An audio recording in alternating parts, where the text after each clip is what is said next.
This is another save point for Celeste part 2, only because it's been a very long time we've done this part 2 of this video series, only because it's been a very long time. Why it's become a very long time is I have a lot of stuff in between. Also, Celeste is taking me a lot longer to finish than I have initially anticipated. Of course, I'll play other video games in between playing Celeste.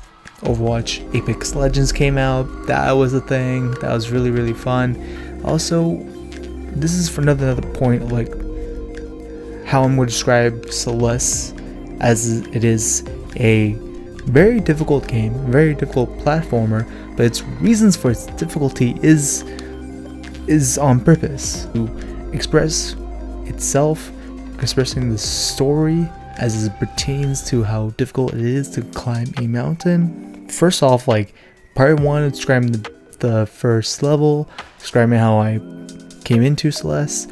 Part 2 of this save point is me just explaining like there's way more platforming than I thought there would be. It is definitely hard. It's meant to be hard, as I mentioned before. The developers did mention it was meant to be hard, and I agreed to it, and I kept going with it. I am not getting, besides the collectibles or any other secrets I may have found, I think I may have missed them all or most of it. As the recording of Save Point Celeste Part 2, I am very deep in Celeste. If anything, I think I am in the very last stages of Celeste, the final level. Not going to tell where I am in the game, but it is a game worth playing, and how indie developers have used their short games. I mean, of course they're short only because of limited resources they have. That's totally understandable. I agree to play Celeste and other indie games because they are short and enjoyable in that time frame, to where they have such limited time, but they also use that crucial time they engage with players in the story. Like, I am very interested in completing this game because the story so far does explain quite a bit of the methodology of why Celeste is a platformer about someone climbing a mountain, how difficult it is to climb a mountain, as platforming itself shows how it is. It's insane how I've gone so far just wrapping my head around, like, I cannot think of any other way of being in the game except finding the critical path. There's definitely the critical path. Not most platformers have their own critical path being in the game. Some other ways they can beat it through other methods, like probably in old platforms like Mario, some glitches or secret shortcuts. So far I have not found any secret shortcuts. Like one shortcut, I found one just in some weird split way. Like there's a path I did take, which is was a nice shortcut instead of going a full loop, which maybe that's one way if they're speaking of like there's a shortcut. But this game wants to be challenging. It wants to explain how hard it is to climb a mountain, and I totally agree with it.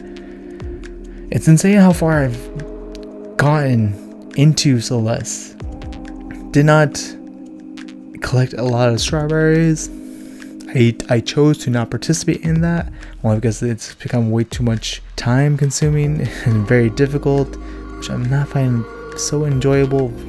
I did try to get some strawberries, but I feel like I just wasted 2 hours getting one strawberry, which is, that's not what I want to go for in Celeste. But I totally agree, it's for someone else. That's definitely what the strong platforming is all about in Celeste. They do want to make it challenging if people prefer like type of game. Right now it's the narrative and the structure of the game as it is. This is what I'm going for. I want to complete the story and see where it takes me. The people and the ideas have been thrown around to where like the story has progressed so far is where I really enjoy it the most. Very close to the ending. Definitely going to say that out loud right now. It's like I'm very close. Second to last, probably I'm going to have a part 3, and that's it for save points on Celeste. And then finally do my final thoughts video on it later on, but so far it is a lot of fun. I enjoy it. It does. In when video games reward people for completing hard challenges, it does let me save and come back to it later. I do enjoy that. That's some way of reward. I don't lose progress because I decide to fall and lose stages. If I die once I enter a stage, I go through it, even as I recognize how far and how much difficulty it takes. It does do a fair chance of checkpoints.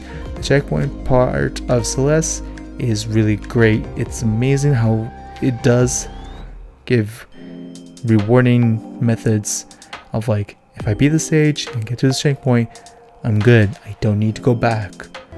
If I want to go back, that's probably for side activities like the strawberries and probably B-side tapes. I've only collected one B-side tape so far. Played that level. I like the music remix on that, and also just how difficult B-side levels are, because that's insane. A whole nother thing, I also love cassettes. They got me heart. I love cassettes. It's a weird aesthetic I got. This is a short part 2. This is a short save point for Celeste, only because I'm really close to the ending. I understand what's going on. It's definitely a game I'm not going to share the full story until later on. This is where it's just me saying out loud again, it's a very tough game. If you like tough platformers, if you're a big fan of, let's say, back in the old day of Mega Man's or other tough, very harsh, I say harsh, but it's some Celeste levels are harsh. If you want to participate in that stuff, Celeste is definitely that game. It does also have a good story inside of it. Just if you want to have that combination of both, sure, go ahead. It's right there. Available on Xbox, PlayStation, PC, hopefully Switch one day. I don't know. I'll double check on that. Cut it out maybe if it's not available on other levels and platforms. Who knows? But again, thank you for watching all this. Thank you for watching this Save Point for Celeste Part 2, and hopefully see you all next time. Peace. Holy moly, too many videos in a day. 2 videos. Actually the 4th video of the day. My brain.